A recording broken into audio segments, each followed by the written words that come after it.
Wow, গাছ পাকা mango. কে খাবে? রিতবাবু খাবে, আমি খাবো, মাম্মা খাবে, আমার মাম্মা খাবে।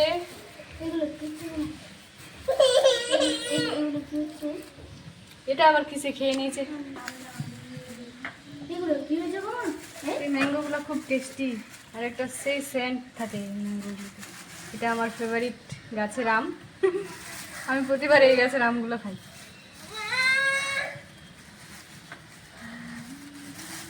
সেটা বেবি আম আছে রে। এইগুলো গাছ পাকা না? সেটা বেবি ম্যাঙ্গোটা দেখো আমাকে। সেই এটা সেই টেস্টি করে দেখো কি কালার সুন্দর। সেটা বেবি ম্যাঙ্গোটা এটা। আসসালামু আলাইকুম। তো আপনারা দেখতে পেলেন আমরা সকাল সকাল আমাদের গাছের পাকা পাকা আম পেড়ে নিয়ে চলে এসেছি। এইবারে দুপুরের রান্না হবে। এই ডাঁটাগুলো মাছ দিয়ে রান্না হবে, আর পাতাগুলো শাক রান্না হবে। এখানে দেখুন অনেক ছোট ছোট কুমড়ো মা কেটে নিয়ে চলে এসেছে।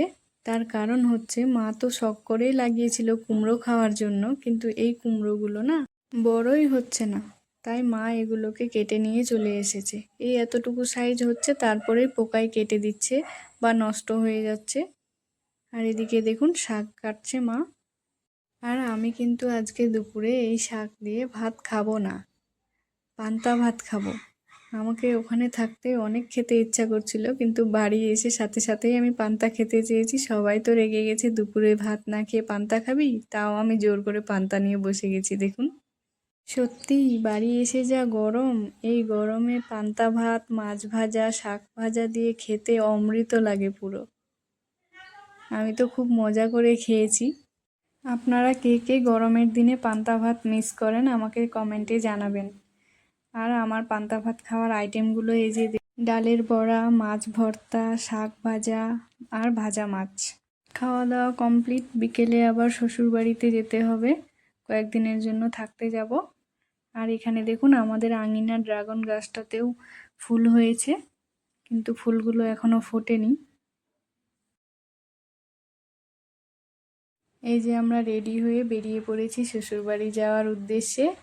আর এদিকে ইনাকে দেখুন এত জোরে বাইক চালাচ্ছে। শ্বশুরবাড়ি থেকে বাবার বাড়ি যাওয়ার মজাই আলাদা, তাই না? এত জোরে বাইক চালাচ্ছে কি আর বলবো। আমাদের কাপড় পুরো একদম উড়ে চলে যাচ্ছে, আমরাও উড়ে চলে যাচ্ছি। আমার বেটু তো চোখই খুলতে পারছিল না। আমার বাবার বাড়ি থেকে শ্বশুর বাড়ি বেশি একটা দূরে না, এক্ষুনি পৌঁছে যাব। তো আজকের ভিডিওটি এতটুকুই। ভিডিওটি আপনাদের ভালো লেগে থাকলে অবশ্যই আমার চ্যানেলটি সাবস্ক্রাইব করে আমার পাশে থাকবেন। দেখা হবে নতুন একটি ভ্লগে। আল্লাহ হাফিজ।